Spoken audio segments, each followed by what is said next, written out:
काला जादू। अपने बेटे रिशु के माथे से टपकते हुए पसीने को देखकर सविता की हालत खराब हो गई। ऐसा आज पहली बार नहीं हुआ जब रिशु नींद से घबरा कर जागा है। हाय मेरा बच्चा, न जाने किसकी नजर लग गई है तुझे। जब से मेरे बच्चे ने 10वीं के एग्जाम में स्कूल टॉप किया है तब से रोज बुरे बुरे सपने आने लगे हैं। हाँ माँ, मैंने आज फिर से एक काले साए को देखा। वो यहीं मेरी आंखों के सामने खड़ा था। माँ मुझे बचा लो माँ। वो मुझसे कह रहा था कि मुझसे बदला लेगा। माँ कहीं ये प्रशांत। चुप कर, कैसी बात कर रहा है? दोबारा उसका नाम मत लेना। तुझे पता है ना, उस प्रशांत ने आत्महत्या कर ली। तो बार बार उसका नाम मत लिया कर। मम्मी, क्या सच में प्रशांत ने आत्महत्या की थी? चुप कर, बहुत सवाल पूछता है आजकल। और फिर रात के वक्त सविता के पूरे घर में एक अजीब सा काला धुआं छाने लगा। गहरी नींद में सोई सविता की जैसे ही आंख खुली उसका दम घुटने लगा। वो दौड़कर रिशु के रूम की तरफ गई जहां उसके दरवाजे पर घूमती एक काली परछाई देख वो बुरी तरह से घबरा गई। कौन है वहाँ? कौन है? सामने आओ। ये मैं हूँ, तुम्हारी काली करतूत।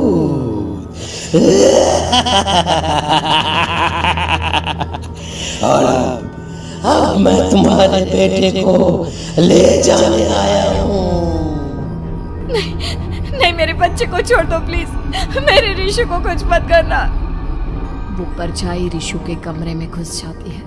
सविता भी उसके पीछे पीछे दौड़ कर जाती है और देखती है कि अब वो साया साफ नजर आ रहा था। वो सर से पैर तक खून में सना हुआ था और उसके शरीर के सारे अंग कटे फटे हैं। क्या चाहिए तुम्हें? तुम जो बोलोगे मैं करूंगी, लेकिन मेरे रिशु को छोड़ दो। उस परछाई ने रिशु को गर्दन से पकड़कर दीवार के सहारे हवा में उछाल दिया। रिशु जोर जोर से चिल्लाने लगा। माँ बचाओ मुझे, बचा लो माँ। ये मुझे मार डालेगा। माँ मुझे बचा लो माँ। नहीं, ऐसा मत करो। मुझे मार दो लेकिन मेरे बच्चे को छोड़ दो। मैं तुम्हारे आगे हाथ जोड़ती हूँ। वो परछाई रिशु को जमीन पर गिरा देती है और अचानक वहां से गायब हो जाती है। रिशु, मेरा बच्चा, तू ठीक तो है ना? कुछ बोल बेटा, क्या हुआ है तुझे? मैं ठीक हूँ माँ। क्या हुआ था यहाँ पर? कुछ नहीं बेटा, कुछ नहीं। तू परेशान मत हो। हम कल ही गांव के बाहर जो तांत्रिक महाराज रहते हैं उनके पास चलेंगे। ठीक है माँ, हम जल्द ही उनके पास चलेंगे। मुझे बहुत डर लग रहा है माँ। ये बार बार मुझे डरावने सपने आना, ये सब हमारे साथ क्यों हो रहा है माँ? अगले दिन सविता अपने बेटे रिशु को लेकर गांव के बाहर तांत्रिक के पास जाती है। जिस जगह पर तांत्रिक रहा करता था वो जगह बहुत डरावनी थी। चारों तरफ कंकाल और खूब भूतियां नजर आ रही थी। गांव से दूर वीराने में उस जगह पर जोर से आंधी चल रही थी। रिशु ने डर कर अपनी माँ का हाथ पकड़ लिया। माँ मुझे बहुत डर लग रहा है। ये कैसी जगह है? देख बेटा, हमारे साथ जो कुछ भी हो रहा है उसका इलाज सिर्फ और सिर्फ ये तांत्रिक महाराज ही बता सकते हैं। अब यही है जो हमें प्रॉब्लम से बाहर निकाल सकते हैं। जैसे ही सविता और रिशु तांत्रिक की झोपड़ी के अंदर पहुंचे, वहां का नजारा देखकर उनकी आंखें फटी की फटी रह गई। तांत्रिक की झोपड़ी के अंदर कई सारे लोग अपनी गर्दन घुमा घुमा कर जोर जोर से चीख रहे थे।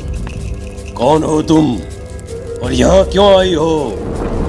महाराज, मेरे बेटे को कुछ दिनों से एक डरावनी काली परछाई नजर आती है और कल रात उसने मेरे बेटे पर हमला भी कर दिया।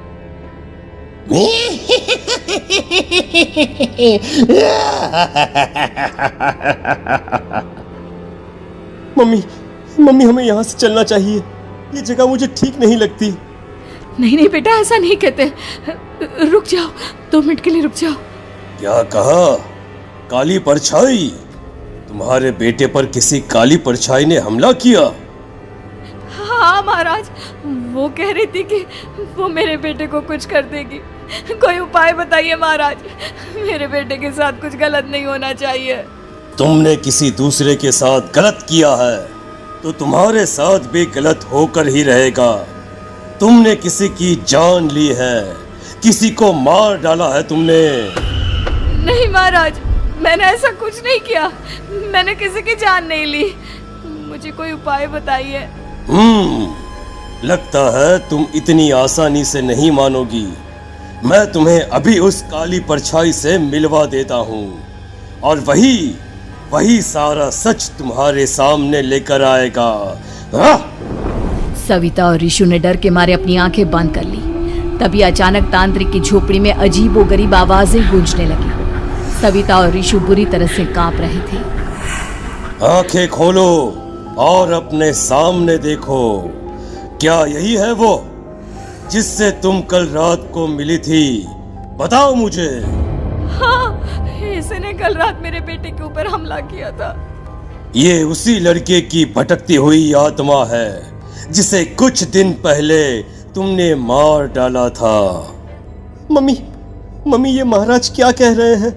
क्या सच में आपने किसी की जान ली है, किसी को मार डाला है? अगर हाँ तो बताइए ना मम्मी, किसको मारा है आपने? किसको? तुम्हारी माँ इतनी आसानी से सच नहीं बताएगी बेटा। इसने एक बच्चे की जान ली है। कहीं उसका नाम प्रशांत तो नहीं महाराज? वो मेरा दोस्त है, मेरा मतलब मेरा पड़ोसी है।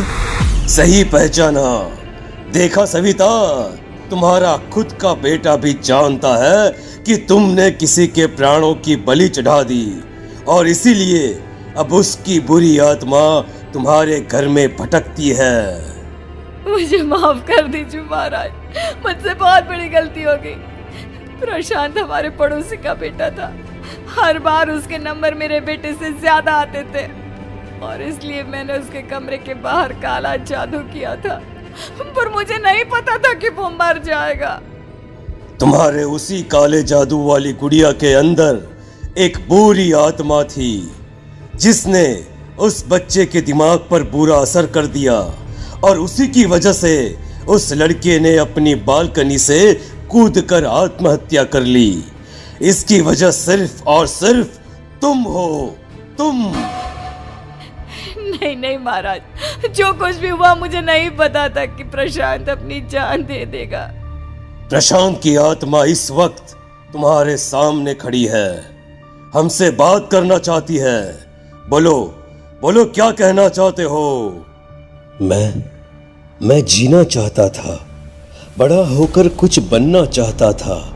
आपके बेटे से मुझे कोई परेशानी नहीं थी। अरे वो तो मेरा अच्छा दोस्त था। मुझे माफ कर दो बेटा, मुझसे बहुत बड़ी गलती हो गई, मुझे माफ कर दो। माफ करने से मुझे वापस जिंदगी नहीं मिल जाएगी। मेरे माँ बाप आज भी मेरे लिए रोते हैं। आपने मेरे साथ बहुत गलत किया है, बहुत गलत। और तभी अचानक प्रशांत की आत्मा वहां से गायब हो जाती है। सविता जोर जोर से रोने लगती है। सुन लिया तुमने?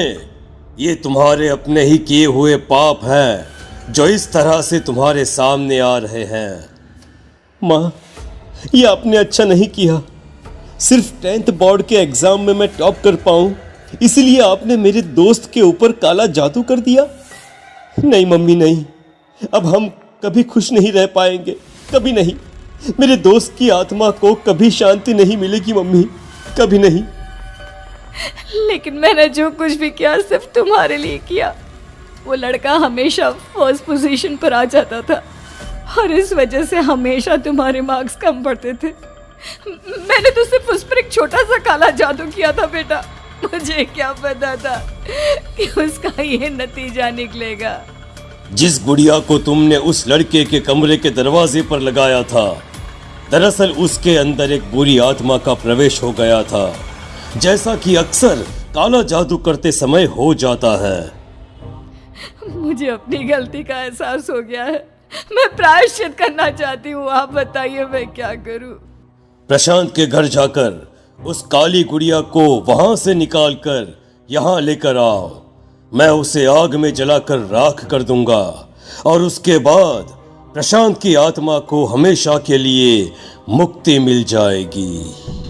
अगली रात सविता चुपचाप अपने पड़ोसी प्रशांत के घर जाती है। प्रशांत के माँ बाप प्रशांत की मौत के बाद उस घर को छोड़कर हमेशा के लिए वहां से चले गए थे। जैसे ही सविता उस घर के अंदर कदम रखती है, उसका सामना अजीबोगरीब हैवानियत से भरी आवाजों से होने लगता है। ऐसा लग रहा था जैसे कोई बुरी तरह से चीख रहा हो। सविता जैसे ही प्रशांत के कमरे के बाहर पहुंचती है, वहां पर लटकी हुई गुड़िया के शरीर से खून टपकने लगता है। ये क्या हो रहा है? इस गुड़िया के शरीर से खून क्यों टपक रहा है? सविता हिम्मत करते हुए उस गुड़िया को वहां से उतारने की कोशिश करती है, लेकिन तभी अचानक से बहुत भयानक दिखने वाली औरत उसकी आंखों के सामने आकर खड़ी हो जाती है। मैं यहाँ से कहीं नहीं जाऊंगी, और अगर तूने मुझे यहाँ से हटाने की कोशिश की तो मार डालूंगी मैं तुझे। नहीं नहीं, मुझे तुम्हें यहाँ से ले जाना ही होगा, नहीं तो मेरा बेटा, उसकी जान को खतरा है। मैं तुम्हें नहीं छोड़ सकती। अगर तुम्हारे अंदर हिम्मत है तो मुझे इस घर से बाहर ले जाकर दिखाओ। और ऐसा कहकर वो औरत सविता के ऊपर हमला कर देती है और उसे हवा में उछाल उछाल कर जमीन पर पटकती है। लेकिन तभी अचानक मौका देखकर सविता अपने हाथ में ली हुई सुई उसके हाथ में चुभो देती है। हाथ में सुई लगते ही वो औरत जमीन पर तड़पने लगती है। ये क्या किया तूने? ये क्या कर दिया? तुझे ऐसा नहीं करना चाहिए था। तांत्रिक ने मुझे कहा था कि तुझसे जीतने का सिर्फ यही एक तरीका है जिससे मैं अपने पापों का प्रायश्चित कर सकती हूँ और अपने बेटे की जान बचा सकती हूँ। और उसके बाद वो डरावनी दिखने वाली औरत एक छोटी सी जादुई गुड़िया में तब्दील हो गई और सविता ने उसे ले जाकर तांत्रिक को दे दिया। तांत्रिक ने जादुई गुड़िया को आग के हवाले कर दिया।